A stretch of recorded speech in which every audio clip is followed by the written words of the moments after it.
தெய்வத்தின் குரல் இரண்டாம் பாகம். விவாகம், விவாகத்தின் உத்தேசங்கள்.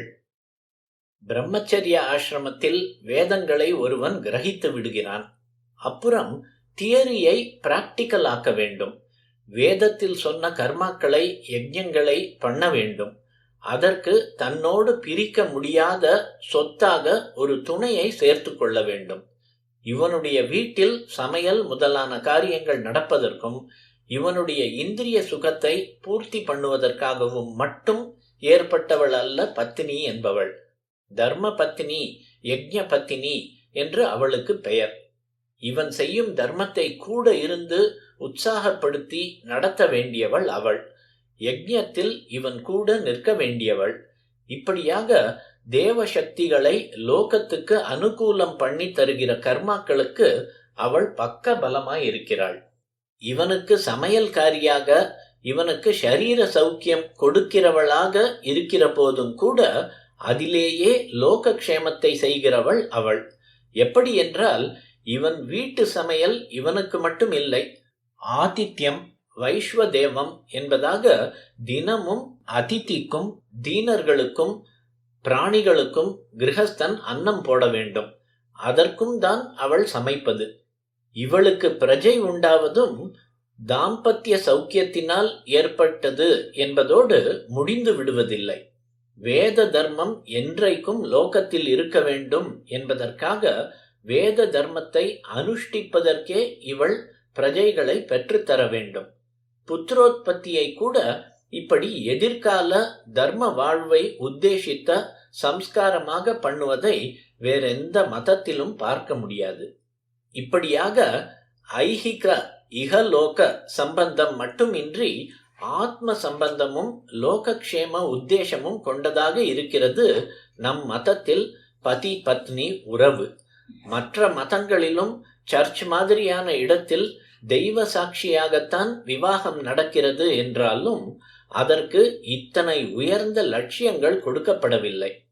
புருஷனை மேலும் சம்ஸ்காரங்களில் செலுத்தி சுத்தப்படுத்தவோ, ஸ்திரீயை பதிவிரதத்தினால் பூர்ணத்துவமே அடைய பண்ணவோ அந்த விவாகங்களில் இடமில்லை. மற்ற தேச விவாகங்கள் ஒரு குடும்ப அல்லது சமூக ஒப்பந்தம், கான்ட்ராக்ட் மாதிரித்தான். இங்கே அது ஆத்ம பந்தம். பந்தப்பட்டிருக்கிற ஆத்மாவை விடுவிப்பதற்காகவே ஏற்பட்ட பந்தம். அதனால்தான் இங்கே டைவர்ஸ், விவாகரத்து என்பதற்கு இடமே இல்லாமல் இருக்கிறது. அந்த எண்ணம் வந்து விட்டாலே நமக்கு பாபம். இத்தனை உத்தமமான விவாக சம்ஸ்காரத்தின் முக்கியமான 3 உத்தேசங்கள். ஒன்று, வேதத்தை படித்து முடித்து வந்த ஒருத்தனின் குடும்பம் நடக்க வழி செய்து கொடுப்பது. அவன் வேத தர்மங்களை அனுஷ்டிப்பதற்கு துணை சேர்த்து கொடுப்பது.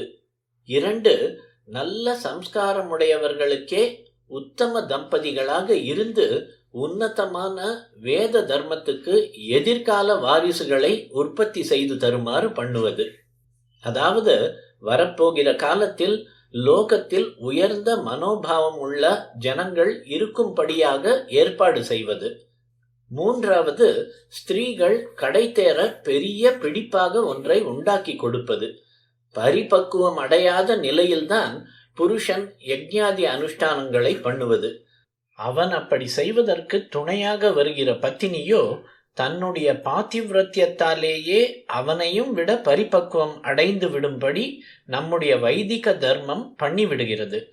இந்த 3ோடு அல்லது 3க்கு பிறகு 4வதாக வருவதுதான் தம்பதியின் இந்திரிய சௌக்கியம் என்பது.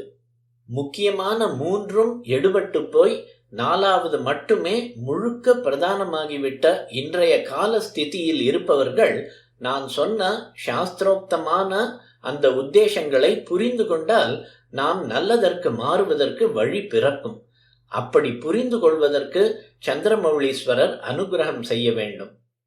பாணி கிரகணம், மணமகன் மணமகளுடைய கையை பிடித்தல், மாங்கல்ய தாரணம், சப்தபதி என்று புது தம்பதி 7 அடி எடுத்து வைப்பது, இவை விவாகத்தில் பிரதானமான அம்சங்கள். மாங்கல்ய தாரணம் வேதத்திலேயே உண்டா இல்லையா என்று பெரிய சர்ச்சைகள் செய்வதுண்டு. இது அவசியமில்லாத சர்ச்சை.